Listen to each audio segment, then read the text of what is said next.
तो बेसिकली ये आर्टिकल है कि इंडिया का जो इंश्योरेंस सेक्टर है अब एक नए फेज़ में एंटर कर चुका है, और एक ऐसा फेज़ जो ग्रोथ, इन्वेस्टमेंट और प्रोटेक्शन तीनों को साथ लेकर आता है।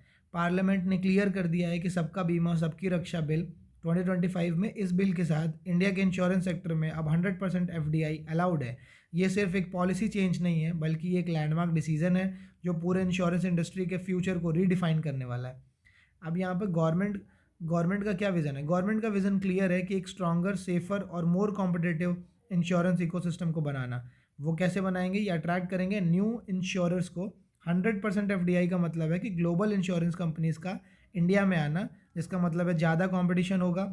ज़्यादा कंपटीशन होगा तो ज़्यादा इनोवेशन होगा और बेटर सर्विसेज कस्टमर्स तक पहुँचेंगी।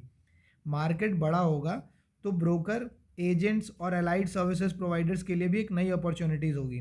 फिर ये जॉब क्रिएशन और स्किल डेवलपमेंट कैसे करेंगे? तो इंश्योरेंस सेक्टर का एक्सपेंशन डायरेक्टली जॉब क्रिएट करेगा, साथ ही स्किल डेवलपमेंट और प्रोफेशनल ग्रोथ को भी बूस्ट करेगा। अब हमारा है पॉलिसी होल्डर्स के लिए कि क्या क्या सेफ गार्ड्स इन्होंने किए हुए हैं। तो सबसे इंपॉर्टेंट बात है कि पॉलिसी होल्डर्स की safety. Finance minister Nirmala Sitharaman ने क्लियर कहा है कि आईआरडीए के नॉर्म्स ऑलरेडी काफ़ी स्ट्रॉन्ग हैं, और इन्हीं नॉर्म्स को हमें आगे एक्सपैंड करना है। आईवीएनआर और कैसे कंपनीज को इनकर्ड बट नॉट रिपोर्टेड और incurred but not enough reported claims के लिए प्रॉपर प्रोविजंस रखने ही पड़ते हैं। फिर यहाँ पर इंश्योरेंस कंपनी तब तक प्रॉफिट डिक्लेयर नहीं कर सकती जब तक हर एक क्लेम का प्रोविज़न प्रॉपरली अकाउंट ना हो।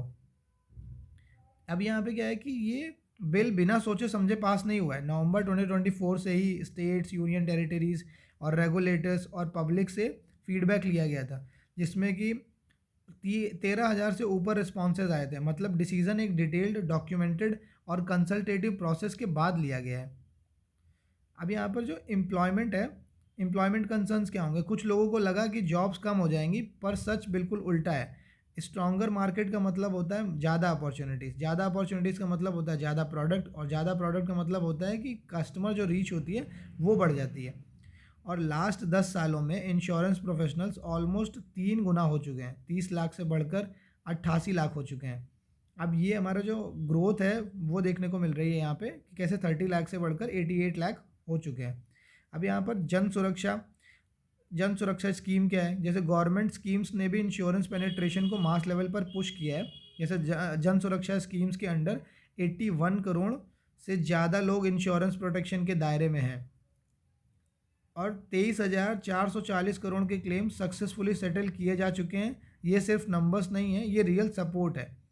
प्राइवेट इंश्योरेंस ने भी 20 करोड़ से ज़्यादा लोगों को कवर किया है जीवन ज्योति और सुरक्षा स्कीम्स के थ्रू। अब यहाँ पे बात हो रही है कि 100% एफडीआई का इम्पैक्ट सिर्फ इंश्योरेंस तक लिमिटेड नहीं है, इसका रिपल इफेक्ट पूरी इकॉनमी पर पड़ता है। जैसे फॉरेन कैपिटल आएगा, इंफ्रास्ट्रक्चर प्रोजेक्ट्स को फंडिंग मिलेगी, तो इकोनॉमिक स्टेबिलिटी और स्ट्रांग होगी, और इंडिया अब ग्लोबल इंश्योरेंस कंपनी के लिए एक अट्रैक्टिव डेस्टिनेशन बन रहा है। अब ये कैसे जो है वो इनोवेशन और बेस्ट प्रैक्टिसेस को अडॉप्ट करते हैं। जैसे इंटरनेशनल बेस्ट प्रैक्टिसेस को अडॉप्ट करना है, जिससे वो रिस्क मैनेजमेंट को बेटर कर सकें, और इनोवेशन में सब कुछ इंडिया में पॉसिबल होगा। 100% एफडीआई सिर्फ एक रिफॉर्म नहीं था, ये एक न्यू एरा है इंडियन इंश्योरेंस सेक्टर्स के लिए। यही निर्मला सीतारमण फाइनेंस मिनिस्टर ने ये बोला है पूरे आर्टिकल में।